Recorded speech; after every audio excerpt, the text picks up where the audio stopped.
আসসালামু আলাইকুম। তো আজকে আমরা যে টপিকটা দেখব সেটা হলো যে অর্থপ্যারা নির্দেশক। হ্যাঁ, তো অর্থপ্যারা নির্দেশক আসলে কি? যে ধরো আমাদের একটা বেনজিন রিং আছে। তো এই বেনজিন রিংয়ের সাথে সরাসরি যেই মৌলটা যুক্ত সেটাকে ধরলাম আমি এক্স, এবং এই এক্সের সাথে যেই মৌলটা যুক্ত সেটাকে ধরলাম আমি ওয়াই। তো এইখানে আমি অর্থপ্যারামূলক কখন বলবো? যখন আমাদের এইখানে এই এক্সের ইলেকট্রোনেগেটিভিটি ওয়াইয়ের নেগেটিভিটি থেকে বেশি হবে। যে এক্সের ইলেকট্রোনেগেটিভিটি ওয়াইয়ের থেকে যদি বেশি হয়, ইলেকট্রোনেগেটিভ মানে কি? যে বন্ধনজনের ইলেকট্রনকে, যে এক্স এবং ওয়াইয়ের ভিতরে যে বন্ধন আছে, এই বন্ধনজন ইলেকট্রনকে এক্স নিজের দিকে টেনে নেওয়ার যে ক্ষমতা, তো এখানে যদি এটা বেশি হয় তখন আমার এই যে যেই টোটাল মূলকটা, এই মূলকটা হবে আমাদের অর্থপ্যারা। এটা আমাদের হবে অর্থপ্যারামূলক। অর্থপ্যারামূলক। আর যদি এমন হয় যে এখানে আমাদের ওয়াইয়ের ইলেকট্রোনেগেটিভিটি এক্সের থেকে যদি বেশি হয়ে যায়, মানে আমাদের এই এক্স এবং ওয়াইয়ের বন্ডের যে ইলেকট্রনটা আছে সেই ইলেকট্রনটা যদি ওয়াই নিজের দিকে টেনে নেয়, তাহলে এখানে কি হবে? সেই ক্ষেত্রে আমাদের এই এক্স ওয়াই মূলকটা, যেই মূলকটা আছে আমাদের, এই এক্স ওয়াই মূলকটা হবে আমাদের সেই ক্ষেত্রে প্যারা। সেই ক্ষেত্রে আমাদের হবে সেটা মেটা নির্দেশক হবে। মেটা নির্দেশক হবে। তো এটাকে যদি আমি মানে বইয়ের ভাষায় বলতে চাই, তাহলে দেখো যে আমাদের এখানে বলছে যেসব গ্রুপে বেনজিন বলয় প্রথম প্রতিস্থাপক গ্রুপ হিসেবে উপস্থিত থাকলে দ্বিতীয় আগত বলয়ের অর্থ এবং প্যারা পজিশনে যুক্ত হয় তাদেরকে আমরা অর্থপ্যারা নির্দেশক বলি। তো এটা আমি জাস্ট এভাবে ব্যাখ্যা করলাম যে এটাই আমাদের সার্বজনীন ব্যাখ্যা। তো আমি যদি এখানে একটা উদাহরণ নিই, যে ধরো আমাদের টুলুইন। তো এইখানে টুলুইনের ক্ষেত্রে কি হয়, যে দেখো টুলুইনটাকে যদি আমি একটু ভেঙে লিখি, যে টুলুইনটা এই কার্বনের সাথে সরাসরি, এই কার্বনের সাথে সরাসরি যে যুক্ত আছে সেই কার্বন, এবং সেই কার্বনের সাথে 3টা হাইড্রোজেন আমার যুক্ত আছে। তো দেখো এখানে আমরা জানি যে কার্বনের ইলেকট্রোনেগেটিভিটি 2.1 এবং হাইড্রোজেনের ইলেকট্রোনেগেটিভিটি 2.1 এবং কার্বনের ইলেকট্রোনেগেটিভিটি 2.5। তার মানে আমরা বলতে পারতেছি যে এখানে কার্বনের ইলেকট্রোনেগেটিভ মানে এক্সের ইলেকট্রোনেগেটিভ ওয়াইয়ের থেকে বেশি। তার মানে এটা আমাদের একটা অর্থপ্যারা নির্দেশক।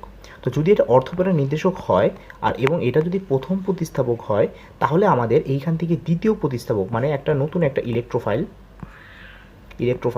সেই ইলেকট্রোফাইলটা আমাদের কোথায় এসে যুক্ত হবে? নতুন যদি আমি ধরো একটা ইলেকট্রোফাইল ধরি, যে এখানে আমাদের একটা ইলেকট্রোফাইল আছে, এই ইলেকট্রোফাইলটা এসে হয় এখানে যুক্ত হবে, না হয় এখানে এসে যুক্ত হবে, মানে অর্থ এবং প্যারা অবস্থানে এসে যুক্ত হবে।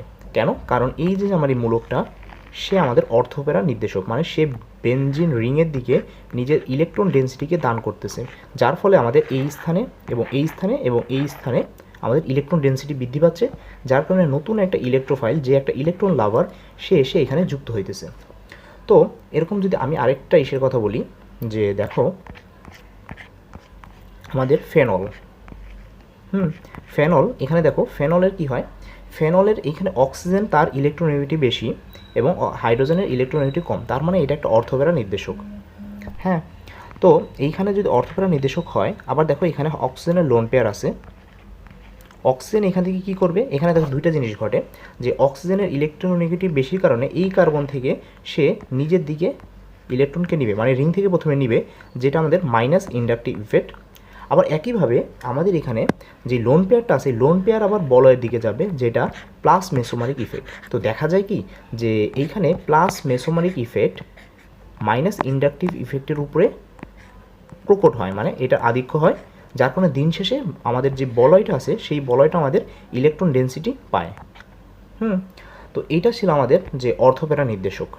আর যদি মেটা নির্দেশকটা বলি, যে কি বলছে, যে দেখো যেসব গ্রুপে বেনজিন বলয়ের প্রথম প্রতিস্থাপকের গ্রুপ হিসেবে উপস্থিত থাকলে দ্বিতীয় আগত গ্রুপটি বলয়ের মেটা পজিশনে যুক্ত হয় তাদেরকে আমরা মেটা নির্দেশক বলি। জিনিসটা এরকম, যে দেখো যদি আমি একটা বলয় বেনজিন আঁকি এবং এইখানে যদি আমি দেখো নাইট্রোমূলকটা দিই, দেখো নাইট্রোমূলকটা যদি আমি দিই, তাহলে দেখো বেনজিনের যে কার্বনটা আছে সেই কার্বনের সাথে সরাসরি যুক্ত আছে আমাদের নাইট্রোজেন, এবং নাইট্রোজেনের সাথে যুক্ত আছে আমার অক্সিজেন।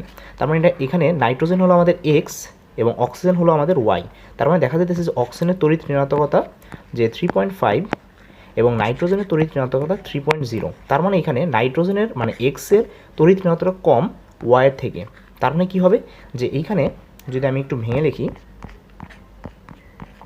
যে আমাদের নাইট্রোজেন আর অক্সিজেন, তো এইখানে কি হয় যে এই অক্সিজেনটা এখানে কি করে যে নিজের দিকে বন্ধনের ইলেকট্রনকে নিয়ে নেয়, এবং যার ফলে নাইট্রোজেন এখানে প্লাস হয়ে যায়, মানে পজিটিভ, আরও বেশি পজিটিভ হয়, যার কারণে কী হয় ও বলয় থেকে ইলেকট্রন নিজের দিকে নেয়, যার কারণে বলয় নিজের ইলেকট্রন ডেন্সিটি হারায়। নিজের ইলেকট্রন ডেন্সিটি হারায়। তো দেখা যায় কি এই স্থানে পজিটিভ হয়ে যায়, এই স্থানে পজিটিভ হয়ে যায় এবং এই স্থানে পজিটিভ হয়ে যায়। তুলনামূলকভাবে এই স্থানটায় আর এই স্থানটায় তুলনামূলকভাবে এই স্থান এবং এই স্থানে চেয়ে এইখানে তুলনামূলকভাবে বেশি ইলেকট্রন ডেন্সিটি দেখা যায়, যার কারণে নতুন একটা ইলেকট্রোফাইল সে এসে হয় এখানে বা সিমেট্রিকভাবে এইখানে যুক্ত হয়। তো এটাকে আমরা বলি মেটা পজিশন। তো এটাকে আমরা মেটা পজিশন বলি। তো এই হলো আমাদের জিনিসটা। মূলত এখানে ইলেকট্রোনেগেটিভ ব্যাপার আছে, যে যার কারণে তোমার প্রথমে নিজের দিকে টান দেয়, দেন সে বলয় থেকে ইলেকট্রন নিজের দিকে টান দেয়। তো এটা হলো আমাদের অর্থপ্যারা নির্দেশক। তো একইভাবে এরকম যদি আমি অর্থপ্যারার যদি আরেকটা উদাহরণ বলি, যেমন দেখো যে আমাদের ক্লোরোবেনজিনের ক্ষেত্রে ক্লোরিন, দেখো ক্লোরিনের ইলেকট্রোনেগেটিভিটি কার্বনের থেকে বেশি, যার কারণে সে নিজের দিকে ইলেকট্রনকে টান দেয়, যেটা আমাদের মাইনাস ইন্ডাকটিভ ইফেক্ট। আবার ক্লোরিন যে লোন পেয়ার আছে সে আবার বলয়ের ইলেকট্রন দেয়, সেখানে প্লাস মেসোমারিক ইফেক্ট। দিন শেষে এইটা হয়। মেসোমারিক ফলটা মাইনাস ইন্ডাকটিভ ইফেক্টের উপরে জয়যুক্ত হয় এবং আমাদের দিন শেষে সে অর্থপ্যারা নির্দেশক হয়। মোট কথা হলো যে অর্থপ্যারা নির্দেশক কারা? যারা ইলেকট্রন মানে বেনজিন বলয়কে ইলেকট্রন দিবে। আর মেটা নির্দেশক কারা? আমাদের মেটা নির্দেশক কারা? যারা আমাদের বেনজিন বলয় থেকে ইলেকট্রনকে নিবে। তো অনেক সময় দেখা যায় শর্টকাট হিসেবে আমরা মনে রাখি যে যাদের মধ্যে পাই বন্ধন আছে, পাই বন্ধন থাকলে সে মেটা নির্দেশক। আর যদি পাই বন্ধন না থাকলে সে অর্থ। তো জিনিসটা সব ক্ষেত্রে সঠিক না। তো এটা যদি একটা উদাহরণ দিই, দেখো একটা যৌগের নাম বলি, দেখো এই যে এই যৌগটার কথা যদি আমি চিন্তা করি, তাহলে দেখো এইখানে একটা পাই বন্ধন আছে, ধরলাম আমি এইটা আমাদের সেই পাই বন্ধন। কিন্তু দেখো এইখানে আমাদের এক্স হলো নাইট্রোজেন এবং ওয়াই হলো কার্বন, এইখানে নাইট্রোজেনের ইলেকট্রোনেগেটিভ বেশি কার্বনের থেকে, তার মানে এটা আমাদের একটা অর্থ নির্দেশক। এটা কিন্তু প্যারা না, এটা কিন্তু মেটা না। এটা একটা অর্থ প্যারা, এটা কিন্তু মেটা হবে না।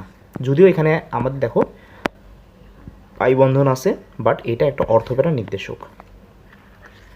এটা একটা অর্থপ্যারা নির্দেশক। সুতরাং পাই বন্ধন দিয়ে সবসময় বিচার করা যাবে না, বাট আমাদের মোটামুটি হয়ে যায় যে তোমার অ্যাডমিশন প্লাস এইচএসসিতে হয়ে যায় যে পাই বন্ধন থাকলে সে আমাদের মেটা নির্দেশক, আর পাই বন্ধন না থাকলে সে আমাদের অর্থ প্যারা নির্দেশক।